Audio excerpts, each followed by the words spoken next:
அல்ஹம்துலில்லாஹி ரப்பில் ஆலமீன் வஸ்ஸலாத்து வஸ்ஸலாமு அலா ரசூலில் அமீன். அன்பிற்கினிய சகோதர சகோதரிகளே, சில பேரை பாத்தீங்கன்னா சொல்லுவாங்க, நான் ரமலான்ல இன்ஷா அல்லாஹ் ஒரு குர்ஆன் முடிக்க போறேங்க. சில பேர் சொல்லுவாங்க, நான் 2 குர்ஆன் முடிச்சிடுவேன், நான் 3 குர்ஆன் முடிச்சிடுவேன். இதெல்லாம் நன்மை தான். ஏன்னா குர்ஆனை ஓதுவது நன்மைதான். அலிஃப் லாம் மீம் என்று நீங்கள் ஓதினால் அலிஃபுக்கு 10 நன்மை, லாமுக்கு 10 நன்மை, மீமுக்கு 10 நன்மை அப்படின்னு நபி ஸல்லல்லாஹு அலைஹி வஸல்லம் சொல்கிறார்கள்.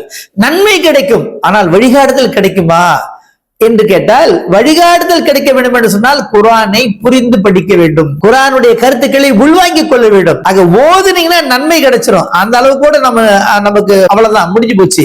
ஆனா அதிலிருந்து வழிகாட்டுதல் பெற வேண்டும், என்னுடைய வாழ்க்கை உயர வேண்டும், இம்மையில் வெற்றி பெற வேண்டும், மறுமையில வெற்றி பெற வேண்டும் என்று சொன்னால் குர்ஆனுக்கு உள்ள நீங்க போகணும். பாருங்க, யூசுப் அல் கர்லாவி ரஹிமஹுல்லாஹி அலைஹி சொல்றாங்க, நீங்கள் அர்த்தம் தெரியாமல் சூரத்துல் பக்கரா, சூரே ஆல இம்ரான், சூரே நிசா, இதுல பெரிய பெரிய சூறாக்கள், பெரிய பெரிய சூறாக்களை ஓதுவதை விட அர்த்தத்தோடு புரிந்து சின்ன சின்ன சூறாக்களை, சூரிய காரியா, சூரிய ஜில்சால், இந்த மாதிரி சூறாக்களை அர்த்தத்தோடு புரிந்து ஓதுவது என்பது அதிகமாக பயன்களை தரும் அப்படிங்கிறாங்க. அப்போ ஓதுவது என்பது ஒன்று, அந்த ஓதுவதை புரிந்து கொள்ள வேண்டும். ஆனால் நம்மில் பலர் என்னன்னு கேட்டீங்கன்னா, ஓதுவதிலே காட்டக்கூடிய அக்கறையை, ஆர்வத்தை, அதை புரிந்து கொள்ள வேண்டும் என்பதிலே நான் காட்டுவதில்லை. கண்ணியத்துக்குரிய சகோதர சகோதரிகளே, இந்த ரமலானிலேயாவது நாம் என்ன செய்யணும்னா, குர்ஆனை ஆரம்பத்திலிருந்து படிக்க வேண்டும். ஒரு மாணவனை போல, ஒரு மாணவியை போல குர்ஆனை எடுத்துக்கிட்டு ஒரு நோட் புக் எடுத்துக்கங்க, பேனா எடுத்துக்கங்க, நீங்க படிங்க.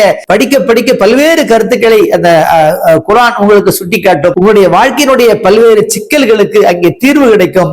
இறைவனுடைய அருட்செய்திகள் அங்கே சொல்லப்படும், இறைவனுடைய கட்டளைகள் அங்கே உங்களுக்கு புரிய வைக்கப்படும், இறைவனுடைய எச்சரிக்கைகள் ஆங்காங்கே வரும்.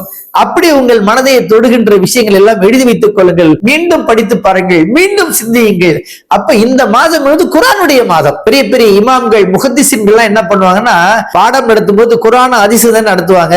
ரமலான் மாசம் வந்துட்டா ஹதீஸ் எல்லாம் எடுத்து தனியா வச்சிருவாங்களாம். அப்ப முழுக்க என்ன பண்ணுவாங்கன்னா, குர்ஆனை போக்கஸ் பண்ணி குர்ஆனுடைய செய்திகளை மட்டும்தான் மக்களிடத்திலே அதிகமாக கொண்டு போய் சேர்ப்பார்கள் என்று நாம் பார்க்கின்றோம். ஆக அன்பானவர்களே, இந்த மாதம் என்பது குர்ஆனிய மாதம். அந்த குர்ஆனை பார்ப்போம், குர்ஆனை படிப்போம், குர்ஆனை புரிவோம், குர்ஆனுடைய கருத்துக்களை உள்வாங்கிக் கொள்வோம், குர்ஆன் அடிப்படையிலே நம்முடைய வாழ்க்கையை அமைத்துக் கொள்வோம். இறைவன் கிருபை புரிவானாக.